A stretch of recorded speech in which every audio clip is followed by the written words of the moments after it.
So the last couple of videos on this channel have been reviews of some form or the other, some good and some bad. I wanted to transition more into video essays. I'm going to just do a brief video essay, specifically to give you guys a little more background into my personal nerdy tendencies. I wanted to explain why I love Captain America, but more specifically, communism, Captain America, and the reason I love him, even though my ideologies seem to clash with his. When one of my more radical college acquaintances once asked me how I could be a Marxist and still like Captain America, I didn't have an easy answer for him. I could have said that I liked Captain America because he's always been my favorite superhero, but I felt like this was a cop-out. Why did I like Captain America?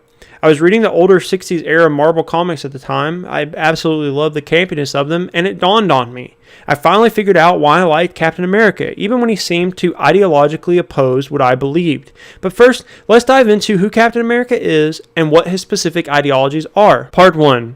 The story of Captain America. Captain America was created by the writer Joe Simon and the artist Jack Kirby in the 1940s and first appeared in Timely Comics, the early incarnation of Marvel Comics. Captain America first appeared in Captain America #1, released December 20th of 1940, a whole year before America got into World War II.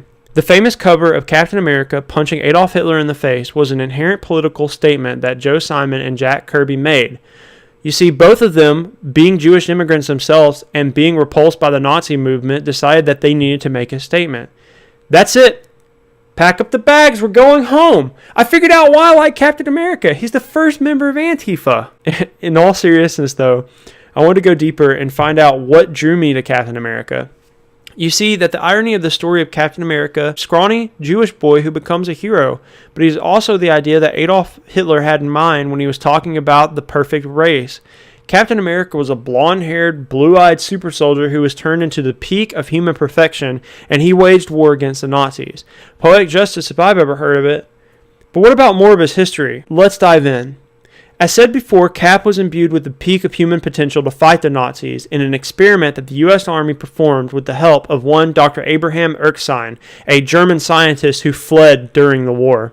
Cap went on to fight various villains throughout the 40s that were usually tied with Nazism, such as the Red Skull, Arnim Zola, and Baron Zemo. And then the 50s hit and superhero comics took a beating, which leads me to Part 2. Captain America Commie Smasher. So yeah, this happened. In the midst of the Red Scare, Captain America went from fighting Nazis to fighting America's greatest enemy, labor unions! Communism! Yay! This period of Captain America's history has been retconned in the comics, and the Captain America himself has been said to have been a clinically insane guy who got facial reconstruction surgery and changed his name to Steve Rogers. So I guess hindsight was 20/20 on that one, fellas. Part 3. Revival and continued success. After being out of continuity for many years, Captain America reemerged in Avengers #4 in March of 1964. The issue sees the Avengers finding Cap frozen in an iceberg and trying to tell him that he's been frozen for many years. Since comics operate in weird times, depending on what time it is in the real world, it's typically when Cap is unfrozen in the stories. So if he was frozen and he got unthawed in a 1960 comic, in more recent comics, he would have got unfrozen later. He becomes a member of the Avengers and is retroactively given founding member status. His tactical mind and combat skills grants him the recurring role as the team's leader and moral compass, with villains saying that although he is the weakest Avenger, he is the greatest threat. In the 1960s and 70s, Cap goes on to have some more famous achievements. He fights communism again, but this time it's Russian with the Red Guardian. He has to deal with being a man out of time, and he even takes on a new partner, Falcon, the first African-American superhero in mainstream comics. In one of the greatest stories of the time, in my own opinion, he is trying to uncover a conspiracy that leads him to the White House. When he gets there, he unmasks the leader, and it is heavily implied that the leader of this villainous organization was Richard Nixon. Cap, like the American people of the late 60s and early 70s, were losing faith in the American government, which causes him to become Nomad, the man without a nation. Cap eventually decides to return to the role to embody the American ideal and decides not to represent any party or ideology. But wait, Aren't those two things conflicting? How can he embody the American ideal and not represent any party or ideology? We'll get to that later on in the video, I promise, so put a pin in it. The 80s and 90s era Cap are the biggest gap in my memory, but nothing really stands out in terms of character growth with a cursory Google search. So we will skip that. Except, like, Jesus, look at this Liefeld cover, yells the comic fan in the back. Yes, we get it. It's bad. Let's move on. In 2006 and 2007, Marvel Comics released their company-wide crossover event titled Civil War, in which Cap and Iron Man clashed over the ideology of the Superhuman Registration Act. The big takeaway from this arc is that Cap values the superheroes' freedoms and autonomy and doesn't think that the corrupt government will be able to police them right, while Iron Man values the safety of the people and the destructive tendencies that the superheroes left unchecked could cause. I'm trying to be objective here, but Cap is actually presented as having the moral high ground in this argument by virtue of the very bad things that happened after this arc. Cap resigns himself from the fight when he sees that the heroes are hurting the people the most. Cap is then killed for a time, but because comics, he's brought back. Bucky becomes Cap, Falcon becomes Cap, and Cap becomes a Nazi, but we'll get to that in a minute. But first, let's talk about the mouthfeel. I mean, the villains. Part 4. The villains. Cap typically fights Nazis or neo-Nazis. Most of his villains are dark reflections of himself or his ideology. Red Skull is essentially the Nazi Captain America. Baron Zemo is science that has gone astray. Arnim Zola is the ideal of making ourselves better than human by way of machinery. Crossbones and Sin, Red Skull's daughter, represent neo-Nazis. He has different villains who aren't Nazis, though, such as Flag Smasher, who is an anarchist anti-nationalist. At a cursory glance, that does seem a little iffy, but Cap even admits to him his ideology is admirable because he wants to bring people together. His methods of blowing stuff up and hurting innocents is not really helping his cause, though, and Cap suggests that he should take a less violent approach. And of course, he declines. Certain characters represent communism, such as the aforementioned Red Guardian.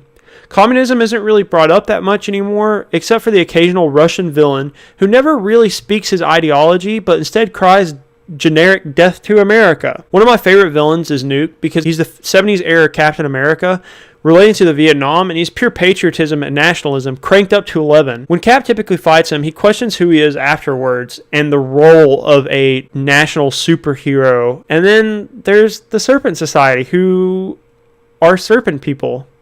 Also, Armadillo, who is a giant armadillo man. Comics are great. Part 5. Cap's ideology. So here we get to the final point.